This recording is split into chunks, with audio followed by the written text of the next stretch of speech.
क्या सच में हिमालय में हिम मानव मिले हैं और क्या सच में वहाँ पर भगवान शिव रहते हैं? आज आपको पूरा सबूत दिखाएंगे। हिमालय बर्फ की चादर में लिपटी एक ऐसी जगह है जहाँ ऐसा लगता है जैसे कोई दूसरी दुनिया में आ गया हो। और हिमालय इतना बड़ा है कि उसका विस्तार 5 देशों में फैला हुआ है, जिसमें भारत, पाकिस्तान, नेपाल, भूटान और चीन शामिल है। हिमालय 1500 हिम नदी से बना है और इसके भीतर 1200 किलोमीटर तक स्वच्छ जल जमा है। इसके अलावा दुनिया की सबसे बड़ी नदियों में से एक सिंधु, गंगा और ब्रह्मपुत्र हिमालय से निकलती है। वैसे तो यहाँ साल भर पर्यटकों का तांता लगा रहता है, लेकिन यहाँ कई जगह ऐसी भी है जहाँ आम पर्यटकों का पहुँच पाना काफी मुश्किल है, क्योंकि हिमालय के कुछ इलाके काफी दुर्गम है। और तो और हिमालय के बारे में ऐसी बहुत सी बातें हैं जिनमें से कुछ को आप जानते होंगे और कुछ को नहीं। लेकिन आज हम हिमालय के उन अनसुलझे रहस्यों के बारे में बताने जा रहे हैं जिसके बारे में वैज्ञानिक भी लगातार इसकी असल वजह जानने की कोशिश कर रहे हैं। मिस्टीरियस योगी। दोस्तों, पुराने समय में हिमालय ऋषि मुनियों का निवास स्थान माना जाता है। योगी यहाँ तपस्या करने के लिए जाते हैं, लेकिन सबसे बड़ी बात यह है कि हिमालय के इस ठंडे इलाके में जहाँ इंसान ढेर सारे कपड़े पहनने के बाद भी खुद को जिंदा रखने में असमर्थ रहता है, वहीं ये योगी बिना कपड़ों के ही यहाँ पर तपस्या करते हैं। ये हिमालय के उन दुर्गम इलाकों में तप करते हैं जहाँ आम इंसान नहीं पहुँच सकते, इसलिए इनको देखना काफी संयोग की बात है। हाल ही में एक वायरल वीडियो में एक योगी को -20 डिग्री सेल्सियस में सिर्फ एक लंगोट में हिमालय की पहाड़ियों पर देखा गया था। इस वीडियो को हमारे आर्मी के जवान ने रिकॉर्ड किया है। ऐसे में ये सोचने वाली बात है कि इतनी कम टेम्परेचर में जहाँ ढेर सारे कपड़े पहनने के बाद भी लोगों की हालत खराब होती है, वहीं ये योगी मात्र एक लंगोट में कैसे रह रहा है। ये योगी कब से इस हिमालय की पहाड़ियों में तप कर रहे हैं, इनका आज तक कोई सही अंदाजा नहीं लगा पाया है। रिसर्चर्स की माने तो योगी अपने कठोर तपस्या से खुद को इतना कठोर बना लेते हैं कि इनको ठंडी और गर्मी का एहसास ही नहीं होता। गंगखर पुंसम हिमालय में बसा दुनिया के सबसे ऊंचे पहाड़ों में से एक है गंगखर पुंसम। गंगखर पुंसम भूटान और चीन के बीच स्थित है, जिसकी ऊंचाई 24,840 फीट है। इस पर्वत के बारे में सबसे बड़ा रहस्य ये है कि दुनिया भर में ये एकमात्र ऐसा पर्वत है जहाँ आज तक कोई चढ़ नहीं पाया है। भूटान में स्थित इस पर्वत को कई बार नापा गया है, फिर भी कोई भी आंकड़ा एक दूसरे से मेल नहीं खाता, जबकि ये मानवीय अशुद्धि हो सकती है। भूटानी मानते हैं कि ये पौराणिक प्राणियों का घर है, जिसमें यति और देवता भी शामिल है। स्थानीय लोगों के अलावा कई पर्वतारोही ने यति के होने की बात कही है और यहाँ तक कि भारतीय सेना ने भी इसके होने का दावा किया है। कुछ लोग यति को हिम मानव भी कहते हैं। पहाड़ के सबसे करीब रहने वाले लोगों से अस्पष्टीकृत शोर, रहस्यमय रोशनी और प्रेत सहित अजीबोगरीब घटनाओं के मामले के बारे में बताए गए हैं।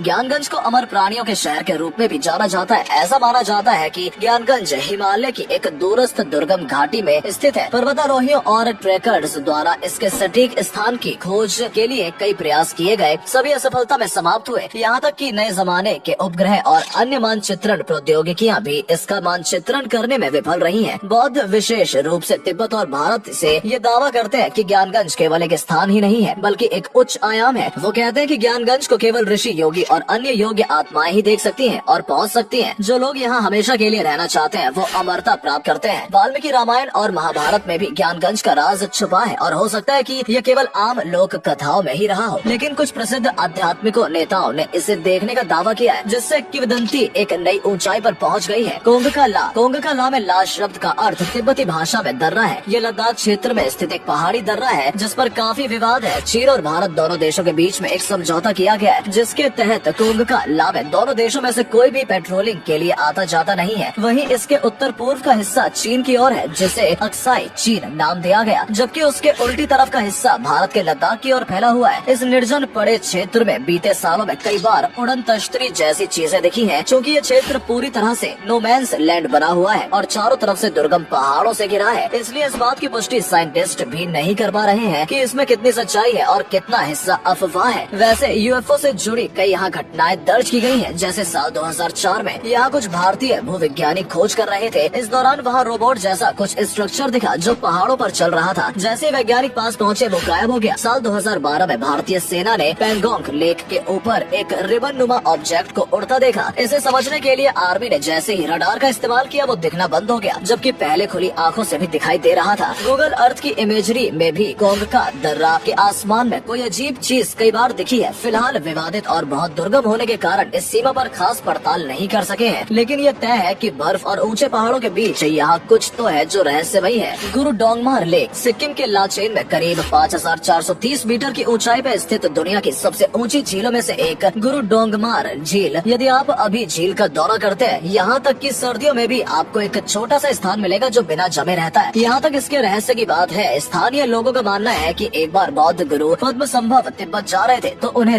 रास्ते में प्यास लगी, लेकिन रास्ते में कोई पानी का सोर्स नहीं मिला। चारों तरफ बस बर्फ ही बर्फ जमी हुई थी। तब उन्होंने इस स्थान को स्पर्श किया और आसपास के लोगों के जीवन को आसान बनाने के लिए इसे स्थिर रहने का आशीर्वाद दिया। मानो या ना मानो, आगंतुकों के साथ साथ स्थानीय लोगों का भी यही मानना है कि भीषण ठंडी होने के बावजूद भी यहाँ एक कोने की पानी नहीं जमती है। Unexplained atmosphere. आजकल बढ़ते हुए प्रदूषण की वजह से सांस लेना भी दुश्वार हुआ पड़ा है, लेकिन हिमालय का वातावरण काफी स्वच्छ है, जिसकी वजह से हिमालय की वादियों में रहने वालों को कभी दमा, टीबी, गठिया, संधिवात, कुछ चर्म रोग, आमवात, अस्थि रोग और नेत्र रोग जैसी बीमारी नहीं होती। हिमालय क्षेत्र के राज्य जम्मू कश्मीर, सिक्किम, हिमाचल, उत्तराखंड, असम, अरुणाचल आदि क्षेत्रों के लोगों की स्वास्थ्य अन्य प्रांतों के लिए ही अपेक्षा बेहतर है। इसे ध्यान और योग के माध्यम से और बेहतर करके यहाँ की औसत आयु सीमा बढ़ाई जा सकती है। तिब्बत के लोग निरोगी रहकर कम से कम 100 वर्ष तक जीवित रहते ही हैं। Place of good and bad soul. Himalaya दिन में जितना हसीन और खूबसूरत लगता है, शाम के समय में उतना ही भयानक लगता है। शाम होने के बाद यहाँ बाहर निकलना खतरे से खाली नहीं होता। कई लोगों का मानना है कि यहाँ पर कुछ जगह पर रात के समय में बुरी शक्तियाँ हावी हो जाती हैं। कुछ लोग तो ऐसे शख्स का दावा करते हैं जो पलक झपकते ही गायब हो जाते हैं और फिर नजर भी आने लगते हैं। रोहतांग पास में कई ऐसी असाधारण घटनाएं दर्ज की गई हैं। एबियोट माउंटेन पे स्थित एक बंगलो काफी हॉन्टेड है। बताया जाता है कि इसे ब्रिटिशर्स के समय में एक ऑबिट नामक अंग्रेज ने बनवाया था। उन्होंने इस बंगले में अपनी फैमिली के साथ काफी लंबा समय बिताया, फिर बाद में इसे हॉस्पिटल के लिए दान कर दिया गया। यहाँ हॉस्पिटल के अलावा एक ग्रेवयार्ड और चर्च भी है। हॉस्पिटल के बनते ही ये मरीजों की भीड़ लगने लगी और तभी मॉरिशस नाम के एक डॉक्टर को रखा गया। कुछ लोग का कहना है कि उसे भविष्य देखना आता था। वो मरीज को देखते ही उसके मरने का समय बता देता था, लेकिन बाद में जब इस डॉक्टर के बारे में खोजबीन की गई तब पता चला कि वो एक मानसिक रोगी था जो मरीजों के मरने का समय बताकर उन पर एक्सपेरिमेंट करता था और बाद में अपनी भविष्यवाणी को सच करने के लिए वो उन्हें मार देता था। इसलिए ऐसा कहा जाता है कि यहाँ आज भी उन मरीजों की आत्मा भटकती है। जो लोग भी यहाँ जाने की कोशिश करते हैं वो मारे जाते हैं। लेकिन ऐसा नहीं है कि यहाँ केवल बुरी आत्माएं ही हैं। यहाँ कई ऐसे भी किस्से सुनने को मिले हैं जहाँ पवित्र आत्माओं ने कई लोगों की जान बचाई है और राह भटके लोगों की मदद की है। Magical herbs. हनुमान जी हिमालय के एक क्षेत्र से ही संजीवनी का पर्वत उखाड़ कर ले गए थे। हिमालय ही एकमात्र ऐसा क्षेत्र है जहाँ दुनिया भर की जड़ी बूटियों का भंडार है। हिमालय की वनस्पति